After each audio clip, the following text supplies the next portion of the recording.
everyone, it's Mahima Kashyap this side, your today's host and your दोस्त. Welcome on my YouTube channel. आज का जो topic है हमारा वीडियो का, ये बहुत इंपॉर्टेंट टॉपिक है. बहुत से लोग इस टॉपिक से भागना चाहते हैं, इसको बताना नहीं चाहते, लेकिन ये सच्चाई है इस इंडस्ट्री की. एंड ये सच्चाई ये है कि यहाँ पर सक्सेस रेशियो से ज्यादा फेलियर्स का रेशियो है. बहुत से लोगों को आपने बोलते हुए सुना होगा कि नेटवर्क मार्केटिंग में बहुत जल्दी इंसान फेल हो जाता है, इसमें जल्दी सक्सेस नहीं मिलती. सच कहते हैं लोग, इसमें जल्दी सक्सेस नहीं मिलती. और ये क्या है, कैसे है, हम आगे वीडियो में डिस्कस करते हैं. स्टार्ट करते हैं without wasting any single second. तो इस इंडस्ट्री में सक्सेस कैसे हासिल करनी है वो तो चलो मैं आपको आगे डिस्कस करूंगी, लेकिन सक्सेस क्यों नहीं हो पाते हैं लोग, वो डिस्कस करना ज्यादा जरूरी है. ऐसा क्या है जिसकी वजह से लोग फेल हो जाते हैं नेटवर्क मार्केटिंग इंडस्ट्री में? ऐसा क्या रीजन है जिसकी वजह से बहुत पढ़ा लिखा इंसान या एक ऐसा इंसान जो बहुत आगे जा सकता था इस इंडस्ट्री में, वो ग्रो नहीं कर पाया? तो आज हम वो सारी चीजें डिस्कस करने वाले हैं आपके साथ.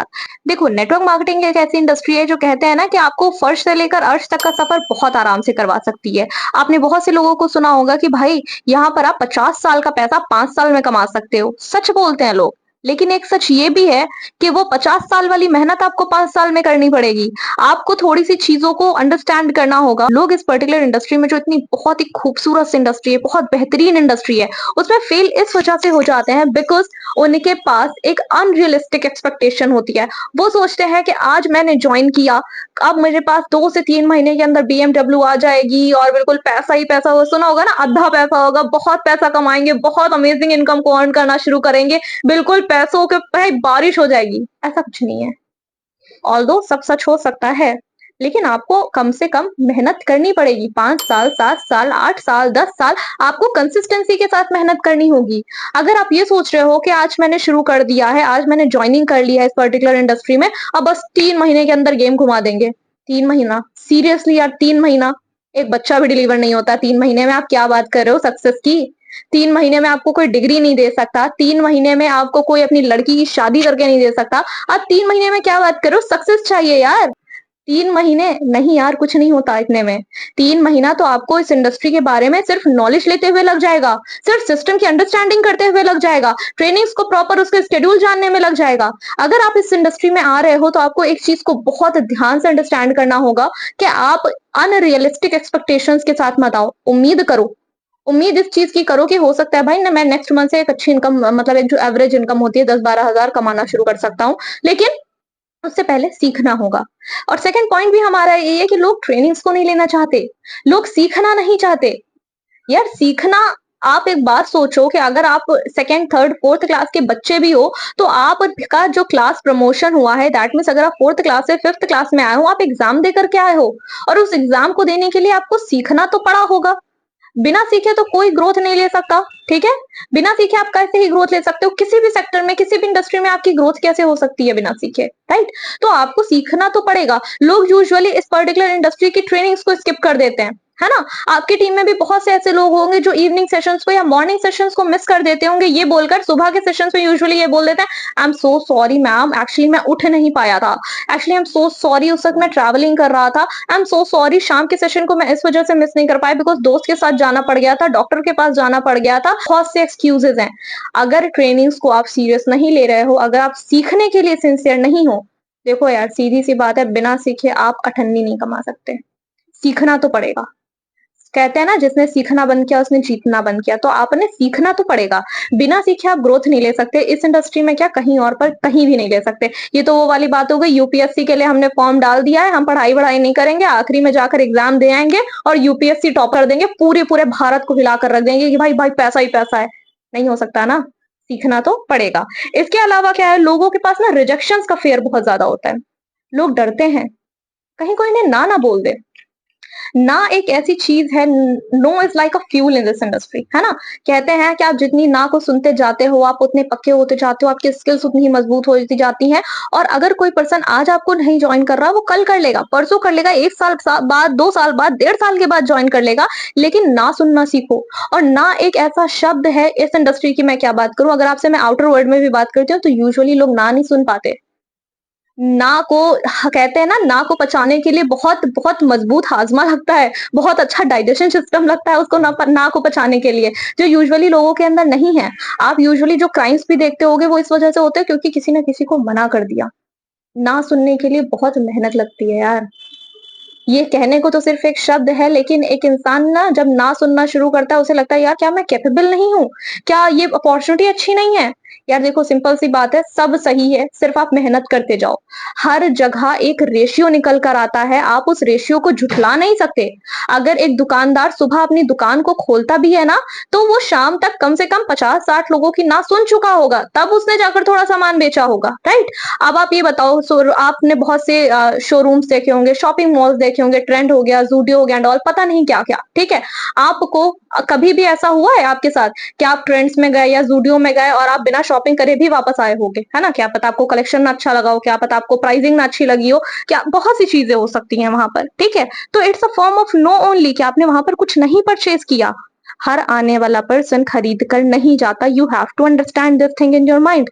हर कस्टमर आपके पास आया है, हर इंसान रजिस्ट्रेशन नहीं करवाएगा, ना ही हर इंसान आईडी एक्टिवेशन या फर्स्ट बिलिंग नहीं करेगा और ना ही हर इंसान आपके साथ आगे बिजनेस कंटिन्यू करेगा। कुछ लोगों का अभी वक्त नहीं आया होगा, हो सकता है कुछ लोगों को समझ में ना आए, हो सकता है कुछ लोग थोड़ा सा वेट लें आपकी ग्रोथ को देखने के लिए। तो आपने इसको थोड़ा सा समझना होगा, अपनी सेल्फ स्टीम या फिर इस बिजनेस पे शक मत करो। आप खुद को बस बेहतर करते जाओ, अच्छे लोग आपकी टीम में आते जाएंगे, उसकी टेंशन ना लो। इसके अलावा क्या है, लोग ना शॉर्टकट ढूँढना शुरू कर देते हैं, तो शॉर्टकट ढूँढते हैं। इस बिज़नेस में ग्रोथ लेने का एक ही शॉर्टकट है, वो है trainings, trainings and trainings. Trainings को लेते जाओ, उसमें आपको जो भी चीज़ों को सीखने को पद मिल रहा है, सीखो, प्रॉपर उसको इम्प्लीमेंट करो, आप आगे बढ़ो। आप इस चीज़ की उम्मीद नहीं कर सकते कि ये इंडस्ट्री आपको शॉर्टकट दे सकती है, कभी शॉर्टकट नहीं मिलेगा यहाँ पर, ठीक है? आपको मेहनत करनी होगी, आपको कंसिस्टेंसी के साथ ही आगे जाना होगा। अगर आप इस उम्मीद से आ रहे हो कि भाई शॉर्टकट मारूँगा, भाई मैनेजर लेवल हिट शॉर्टकट मारूँगा, 1.5 लाख, 2 लाख की इनकम आनी शुरू हो जाएगी। कहते हैं अगर कोई ज़्यादा जल्दी शॉर्टकट मारने के चक्कर में है, तो 2 ही चीज़ें होंगी, या तो वो बहुत अच्छे से नीचे गिरेगा या फिर वो फ्रॉड कर देगा किसी के साथ। या तो वो फ्रॉड में फँसेगा या तो वो फ्रॉड करेगा, या तो वो फ्रॉड में फँसा तो ज़िंदगी भर रोने वाला है और अगर किसी के साथ फ्रॉड कर दिया, तो भी ज़िंदगी भर रोने वाला है क्योंकि अब इंडियन गवर्नमेंट्स की गाइडलाइन बहुत ज़्यादा स्ट्रॉन्ग हो चुकी हैं, अगर फ्रॉड किया है तो भाई साहब नहीं बचने वाले। तो आपने इस चीज़ को अंडरस्टैंड करना होगा कि आप शॉर्टकट के चक्कर में मत फँसो। शॉर्टकट आपको कहीं लेकर के नहीं जा सकता, आप बेसिकली ये ना किसी अनदर बिज़नेस की तरह ही हैं। कोई भी अनदर बिज़नेस अगर आप करना शुरू करते हो, तो आप वहाँ पर शॉर्टकट थोड़ी ढूँढोगे। आपको पता है जेन्युइनिटी के साथ काम करो, मार्केट वैल्यू क्रिएट होगी, मार्केट वैल्यू आपकी क्रिएट होगी तो आपकी ग्रोथ बहुत अच्छी हो जाएगी। यही तो होता है ना? तो पहले कोशिश तो करना शुरू करो। शुरुआत में अगर शॉर्टकट ढूँढ रहे हो तो ये तो यार तो कहना नहीं चाहिए बट ये थोड़ी-सी बेवकूफ़ी हो जाएगी आपकी, है ना? और शुरुआत में क्या कहीं भी, कभी भी शॉर्टकट मत ढूँढो, क्योंकि कभी-कभी ज़िंदगी में लिए गए शॉर्टकट आपकी ज़िंदगी में बहुत बड़े हादसे भी क्रिएट कर देते हैं, ठीक है? इसके अलावा क्या है और क्यों लोग फेल होते हैं? Negative public perceptions. इस इंडस्ट्री के लिए लोगों के अंदर बहुत सी नेगेटिविटी है और इस बात को हम झुठला नहीं सकते और ये इस वजह से नहीं झुठला सकते क्योंकि सच में इस इंडस्ट्री में पिछले वक्त में बहुत सी चीजें हुई हैं और मैं सही बताऊं ये सिर्फ इस इंडस्ट्री की बात नहीं है। इस यहाँ पर आने से पहले एविएशन को भी करने से पहले या फॉरएवर में आने से पहले मैं बीकॉम स्टूडेंट थी और मैंने 11th 12th में हमेशा कॉमर्स ली है। मैं अगर आपको बैंकिंग सेक्टर का इतिहास बताऊं तो बैंकिंग सेक्टर में कुछ बैंक्स को नेशनलाइज किया गया था। 14 से 16 बैंक थे जो जिन्हें नेशनलाइज किया गया, जिसमें 6 बैंक्स को पहले नेशनलाइज किया गया। आपको पता है ये बैंक्स नेशनलाइज किए भी क्यों जा रहे थे?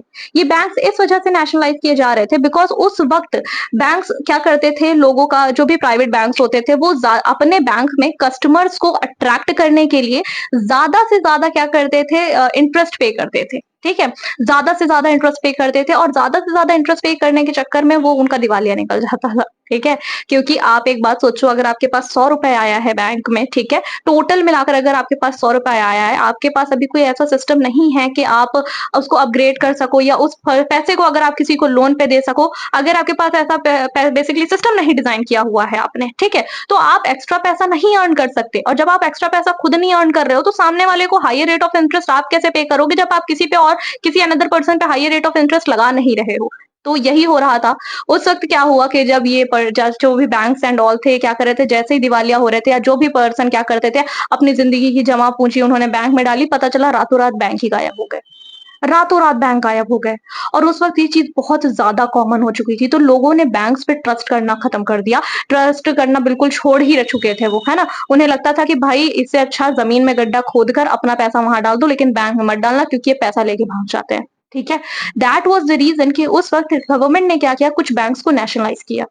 जब उन्होंने बैंक्स को नेशनलाइज किया, उन्होंने उस वक़्त के जो भी लोग थे, उन्हें आश्वासन दिया कि भाई आपका जो पैसा है वो कहीं नहीं जाएगा, टेंशन ना लो ये गवर्नमेंट बैंक है। And this is the reason कि वहाँ से जो बैंकिंग का एरा था वो शुरू हुआ। अब अगर मैं यही सेम चीज़ नेटवर्किंग इंडस्ट्री की बात करती हूँ, जब नेटवर्किंग इंडस्ट्री हमारे भारत में आई, तो जो ऐसे लोग थे जो थोड़े से घपलेबाज़ थे, जो धोखाधड़ी करने वाले लोग थे, वो एक्टिव हो गए। उन्होंने रातों-रात कंपनीज़ बनाना शुरू करे, लोगों को ज़्यादा लालच दिया कि पैसा डबल हो जाएगा। जैसे वो हेरा-फेरी मूवी देखी होगी ना, अनुराधा की चिट फंड स्कीम थी कि भाई 21 दिन में पैसा डबल हो जाएगा, है ना? और हम आपको पैसा इतने से इस अमाउंट से नीचे आप नहीं कर सकते। वो जेन्युइनली हुई हैं चीज़ें। तो उस वक़्त क्या हुआ, लोगों ने भाई जब पैसा लगाना शुरू करा, रातों-रात कंपनीज़ गायब होना शुरू हो गई। तो अभी इंडियन गवर्नमेंट की बहुत स्ट्रिक्ट गाइडलाइंस आई हुई हैं। 2021 में पूरा लॉ बना है नेटवर्क मार्केटिंग इंडस्ट्री के ऊपर। एंड इतना ही नहीं, अभी आप सभी के लिए बहुत ही अमेजिंग न्यूज़ है, बिकॉज़ एक आईडीएसए करके एक हमारा प्रोग्राम है जो लॉन्च हुआ है बाय इंडियन गवर्नमेंट ओनली, जिसका फुल फॉर्म है इंडियन डायरेक्ट सेलिंग एसोसिएशन। इस एसोसिएशन में जो भी जेन्युइन नेटवर्क मार्केटिंग कंपनी है, उन्होंने रजिस्टर किया है, जिसमें फॉरएवर भी है। और इसके बहुत बड़े-बड़े लीडर्स हैं जिनको अवार्ड्स एंड ऑल भी मिले हैं खुद इंडियन गवर्नमेंट के साइड से। तो आपके पास अगर कोई भी एक ऐसा इंसान आता है जो नेगेटिव परसेप्शन का हो, जो बोल रहा हो कि भाई नेटवर्क मार्केटिंग ऐसी है, नेटवर्क मार्केटिंग वैसी है, इसमें धोखा होता है, इसमें लोगों को पागल बनाते हैं, इसमें लोगों का पैसा डुबा देते हैं, MLM is a scam, you have to tell them कि अभी इंडियन डायरेक्ट सेलिंग एसोसिएशन आ चुकी है। ठीक है? उसमें जो जेन्युइन नेटवर्क मार्केटिंग कंपनीज़ हैं, वो रजिस्टर हो चुकी हैं। एंड अगर आपको ट्रस्ट नहीं है, तो आप गूगल कर सकते हो, उसकी ऑफ़िशियल वेबसाइट को विज़िट करो। जब आप उसकी ऑफ़िशियल वेबसाइट को विज़िट करोगे, तो आपको खुद पता चल जाएँगी सारी चीज़ें, ठीक है?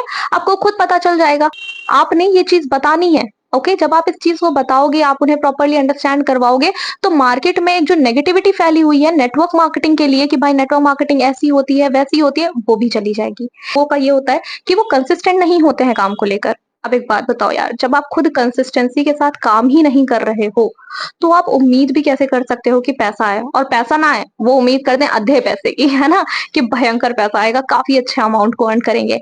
देखो यार, सीधी सिंपल सी बात है, अगर आप किसी जगह कंसिस्टेंसी के साथ मेहनत नहीं कर रहे हो, प्रॉपर्ली वर्क नहीं कर रहे हो, नेटवर्क मार्केटिंग बिज़नेस को आप पार्ट टाइम में तो कर सकते हो, but don't switch it on a some time business. आप उसे जब मन में आया, महीने में 2, 4, 6 बार लाओ, इन्विटेशन करके देखते हैं। पूरा महीने के 4 कॉल आपने कर दी और आप सोच रहे हो आप बिल्कुल भाई 4 के 4 पर्सन्स आपके साथ जॉइन हो जाएँगे, आपको 40,000 का पे आउट आ जाएगा। ये खुद को भी धोखा दे रहे हो, अपनी फैमिली को भी धोखा दे रहे हो और साथ में आप धोखा दे रहे हो इस सिस्टम को। आप सोचते हो कि भाई इतना पैसा आ जाएगा, 4 लोगों को इनवाइट किया और उसके बाद आप अपने अपलाइन से बोलो, "सर प्रॉपर 4 लोगों को इनवाइट किया मैंने, लोग ही नहीं आए।" अगर किसी दुकानदार की दुकान में सिर्फ महीने के 4 लोग आएँगे ना, वो भी सोचेगा भाई कुछ तो गड़बड़ चल रही है। और आप 4 लोगों को लाकर ये सोच रहे हो, 4 लोगों को इनवाइट कर कर ये सोच रहे हो कि पैसा आ जाएगा? मज़ाक है क्या? ऐसे थोड़ी होती है नेटवर्किंग। आपको रेगुलर बेसिस पर कंसिस्टेंसी के साथ काम करना होगा तभी तो आगे बढ़ पाओगे। इसके अलावा एक और पॉइंट है और वो ये है कि wasting their time of thinking instead of doing. सोचने में बड़ा वक़्त जाता है क्योंकि सोचने में मज़ा भी बहुत आ रहा होता है ना? इतना पैसा आएगा, इतनी इनकम आएगी, इतनी गाड़ी आ जाएँगी, है ना? इतनी इनकम से मैं ये करूँगा, मैं आईफ़ोन ले लूँगा, मैं मैकबुक ले लूँगा, मैं पेरिस का ट्रिप भी कर लूँगा, मैं जो चाहूँ वो कर सकती हूँ। बट इसके लिए आपको अपनी सोच से निकलना होगा, रियलिटी में आना होगा और काम करना होगा। अगर आप ये उम्मीद कर रहे हो कि सोचते-सोचते आपको बिज़नेस आना शुरू हो जाए, नहीं हो सकता। सोचते-सोचते आपका बिज़नेस नहीं हो सकता, सोचते-सोचते आपके लेवल्स अपग्रेड नहीं हो सकते, आपकी इनकम में भी बदलाव नहीं आएगा। आपने सोचना छोड़ना होगा और करना शुरू करना होगा। This is the rule of the business and you have to understand this thing, right? Don't have trust on company, upline and system. लोगों का सबसे बड़ा प्रॉब्लम ये है कि उन्हें ना खुद पे भरोसा है, ना अपलाइन पे भरोसा है, ना कंपनी पे भरोसा है, ना ही उनके सिस्टम पे भरोसा है। But you have to understand one thing कि जो बिज़नेस में अभी आप आए हो, आपको भरोसा तो करना पड़ेगा। बिना भरोसे के इस दुनिया में कुछ नहीं हो सकता। कहते हैं कि एक चिड़िया जब डाल पर बैठी होती है ना, तो वो डाल के भरोसे नहीं बैठी होती, वो अपने पंखों के भरोसे बैठी होती है। डाल गिरेगी, मैं उड़ जाऊँगी। ठीक है? वो जो डाल है जिस पे वो बैठी है, वो जहाँ गिरेगी वो चिड़िया उड़ जाएगी। उसे पता है अपने पंखों पर भरोसा है उसे। वो भरोसा आपको इस सिस्टम पर होना चाहिए, अपने अपलाइन पर होना चाहिए, इस कंपनी पर होना चाहिए। Most most most important thing खुद पर होना चाहिए। अगर आपको खुद पर भरोसा ही नहीं है, तो फिर कहाँ ही ग्रो कर पाओगे? और यहाँ क्या कहीं पर भी ग्रो कर पाओगे? ज़िंदगी में भी ग्रो कर पाओगे? ये सवाल खुद से पूछना जो लोग सोचते हैं ना कि यार क्या मैं कर पाऊँगी? क्या ये मेरे लिए है? क्या ये सच में हो सकता है? क्या मैं इतना पैसा कमा सकती हूँ? यार खुद से एक बात सच में पूछना कि अगर ये जो सवाल हैं, ये खुद से पूछने की बजाय अगर ये पूछे कि मैं कैसे करूँ? सॉल्यूशन लेने की साइड भागोगे तो सॉल्यूशन मिलेगा।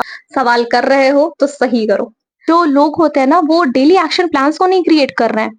अगर आप कुछ बड़ा करने की तैयारी में हो तो आपको अपने दिन को तो मैनेज करना होगा।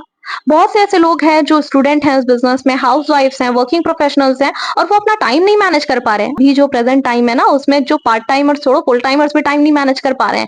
कभी बोलते हैं सर मैंने बुक नहीं पढ़ी क्योंकि मेरे पास टाइम नहीं था। मैम मैं रील नहीं क्रिएट कर पाई क्योंकि मेरे पास टाइम नहीं था। But you have to understand this thing कि आपको अपनी to do list daily action plan को बनाना होगा। जब तक आप अपने डेली एक्शन प्लान को बनाओगे नहीं आप ग्रो नहीं कर सकते सिस्टम में। क्योंकि आपको पता है हम काम करने से ज्यादा काम करने का दिखावा करना शुरू कर देते हैं। हम काम कर नहीं रहे हैं लेकिन दिखावा करने में बहुत मजा आ रहा है कि हाँ हम काम बहुत कर रहे हैं। अपने जो जो भी आपके रिस्पेक्टिव अपलाइन है उसको अपनी डेली ट्रैकिंग भेजना शुरू करो। आज से कुछ वक्त पहले मुझे जब इस बिजनेस में प्रॉब्लम आई थी तो मैंने अपने अपलाइन से जब बात करी उन्होंने बोला महिमा ट्रैकिंग दो। जैसे ट्रैकिंग देना शुरू करा मेरा बिजनेस बूम होना शुरू हो गया। सो आपने भी यही करना है, अपने अपलाइन को ट्रैकिंग दो। आपको खुद समझ में आ जाएगा आप काम कितना कर रहे हो और दिखावा कितना कर रहे हो। और टू डू लिस्ट जरूर बनाओ। अगर आपसे नहीं बन रहा है तो एक काम करिए, आप अपने अपलाइन के साथ बैठिए और उनके साथ डिस्कशन कीजिए। वो बताएंगे कैसे करना है। जैसा मैंने आपको लास्ट पॉइंट ऑलरेडी डिस्कस कर दिया है कि टाइम मैनेज नहीं होता लोगों से, लोगों के अंदर डिसिप्लिन नहीं है। इस इंडस्ट्री में ग्रो करना है तो आपको डिसिप्लिन चाहिए होगा। थोड़ा सा डिसिप्लिन लेकर आओ। देखो डिसिप्लिन एक ऐसी चीज है आप एक दिन में नहीं ला सकते, उसको थोड़ा थोड़ा थोड़ा थोड़ा बिल्ड करना होगा। तो आप डिसिप्लिन को बिल्ड करना शुरू कर दो, डिसिप्लिन आपके बिजनेस को बिल्ड करना शुरू कर देगा। एंड आपके लिए कुछ बोनस पॉइंट और हैं जिनकी वजह से आप इस बिजनेस में हो सकता है फेल हो जाओ। आप नहीं होना चाहते हो तो इन बोनस पॉइंट्स को बहुत ध्यान से सुनना। फर्स्ट तो ये है, अगर आप अपना पर्सनल ब्रांडिंग नहीं कर रहे हो, अगर आप खुद के लिए पर्सनल ब्रांडिंग नहीं कर रहे हो, आपको लीड्स नहीं आएंगी। Leads are the fuel of the business, right? आपको लीड्स आनी बंद हो जाएंगे। अगर लीड्स ही नहीं आ रही, पर्सन आ ही नहीं रहा है तो रिक्रूट किसे करोगे? रिक्रूट नहीं करोगे तो कन्वर्ट किसे करोगे? रेशियो कैसे निकालोगे? तो आपको अपनी सेल्फ ब्रांडिंग आज से स्टार्ट करनी पड़ेगी। Take this video as your turning point. आप अभी से अपनी सेल्फ ब्रांडिंग स्टार्ट करो, पर्सनल ब्रांडिंग स्टार्ट करो, सो दैट इन फ्यूचर आपको लीड से रिलेटेड कोई भी प्रॉब्लम ना आए। कि जंपिंग कंपनी टू कंपनी, लोग ना कंपनी टू कंपनी जंप करते रहते हैं।